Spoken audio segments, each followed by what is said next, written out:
মানত আদায় করে যাবেন। মুর্শেদ কি?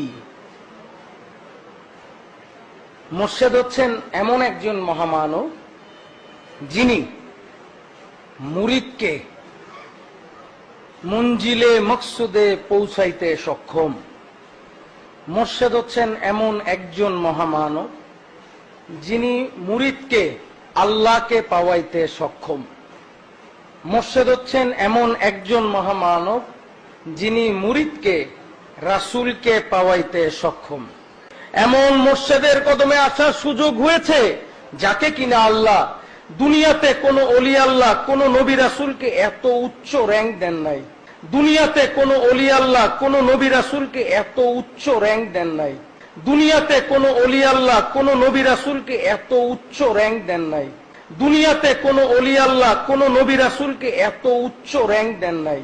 যাকে দিয়েছেন আকাশে পূর্ণিমার চাঁদে দিয়ে এত উচ্চ র্যাঙ্ক দিয়েছেন। আমরা শুধু মুর্শেদ পাই নাই, সর্বোৎকৃষ্ট মুর্শেদ পেয়েছি। সম্মানিত আশিক রাসূলেরা, আপনার আমার মুর্শেদকে দেওয়ানবাগী। বিশ্বাস করেন এই কথা? মনে প্রাণে মানেন এই কথা? তাহলে মনে প্রাণে আজকে থেকে এটা মানেন, কিয়ামত পর্যন্ত আপনার আমার মুর্শেদ থাকবে দেওয়ানবাগী। কিয়ামত পর্যন্ত এই মোহাম্মদ ইসলামের মুর্শেদ থাকবে কে বলেন? কে থাকবে? কে থাকবে? দেওয়ানবাগী। কিয়ামত পর্যন্ত এই মোহাম্মদ ইসলামের মুর্শেদ হবে দেওয়ানবাগী। আমি স্পষ্ট রূপে দেওয়ানবাগীর গোলাম, আমি কুদরতে খোদা বলছি, চিরকাল কিয়ামত পর্যন্ত আপনার আমার মুর্শেদ হবে কে বলেন? কে হবে? দেওয়ানবাগী। যদি আপনারা এইটা মানতে পারেন, যদি এই কথা অন্তরে বসাইতে পারেন, কিয়ামত পর্যন্ত মনে রাখেন ওই মুর্শেদ আপনার কবরে যাবে আর গিয়ে বলবে আমার গোলাম ছিল, একে হাজির করো। ওই মুর্শেদ আপনার কবরে যাবে আর গিয়ে বলবে আমার গোলাম ছিল, একে হাজির করো। ওই মুর্শেদ আপনার কবরে যাবে আর গিয়ে বলবে আমার গোলাম ছিল, একে হাজির করো।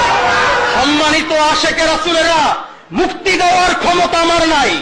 আমি শুধুমাত্র মুর্শেদের কাছে আপনার জন্য সুপারিশ করতে পারি মাত্র। মুক্তিদাতা কে বলেন? দেওয়ানবাগী। ঠিক না? ঠিক না? মুক্তি দেওয়ার ক্ষমতা কার?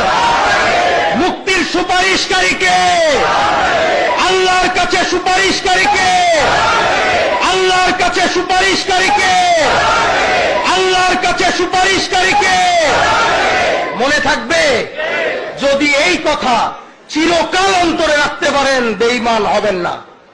যদি বেঈমানের হাত থেকে বাঁচতে চান, আমি গোলাম কুদরতে খোদার এই কথা মনে রাখেন, যতদিন বাঁচব দেওয়ানবাগীকে মুর্শেদ রূপে মানব, যতদিন বাঁচব দেওয়ানবাগীর কদমের নিচে থাকব, মৃত্যুর আগ পর্যন্ত, জীবন নিজের জীবনের শেষ রক্তবিন্দু পর্যন্ত দেওয়ানবাগী মুর্শেদ থাকবে, দেওয়ানবাগীর কদমের নিচে থাকবো, দেওয়ানবাগীর কদমে আশ্রয় ভিক্ষা লাভ করবো। পারবেন?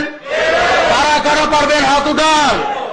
আজকে থেকে শপথ করেন, কিয়ামত পর্যন্ত আপনার আমার মুর্শেদ হবে দেওয়ানবাগী।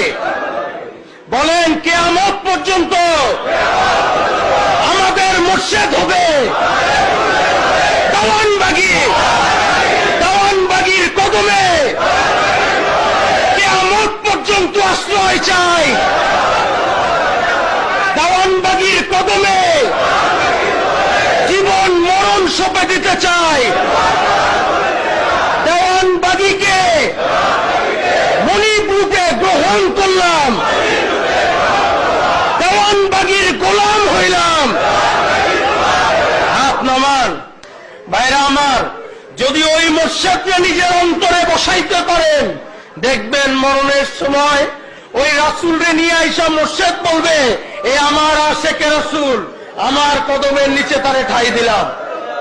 সম্মানিত আশিক রাসূলেরা, আমি আপনাদেরকে উদারত আহ্বান জানাই, আসুন আমরা সবাই দেওয়ানবাগীর গোলাম।